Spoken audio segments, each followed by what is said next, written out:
நான் ஜெயிச்சா ஃப்ரிட்ஜு கொடுக்குறேன்றான். இன்னொரு பக்கம் மகளிருக்கு 8000 கூப்பன் கொடுக்குறேன்றான். மகளிருக்கு 2500 ஒருத்தன் கொடுக்குறேன்றான். 3000 ஒருத்தன் கொடுக்குறேன்றான். ஒருத்தன் தங்கத்துக்கு தாலி 1 பவுன் கொடுக்குறேன் விற்று பட்டு புடவையோடு சேர்த்து கொடுக்குறேன் நானுன்றான்.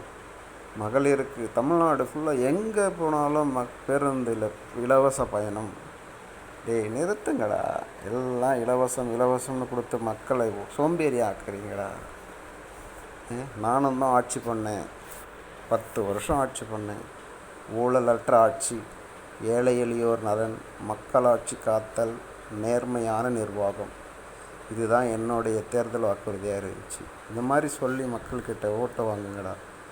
அடுத்து எலெக்ஷனில் சத்துணவு திட்டம், விவசாயிகள் நலன், விலைவாசி கட்டுப்பாடு, அந்த மாதிரி வாக்குறுதிகளை கொடுத்து மக்கள்கிட்ட நல்ல பேர் வாங்குங்கடா. அவன் ஃப்ரீயாக கொடுக்குறான், இவன் ஃப்ரீயாக கொடுக்குறான், நானும் ஃப்ரீயாக கொடுக்குறேன். நான் யார்? உங்கள் அப்பா மட்டும் பணத்தை எடுத்து வந்தால் கொடுக்குறீங்க?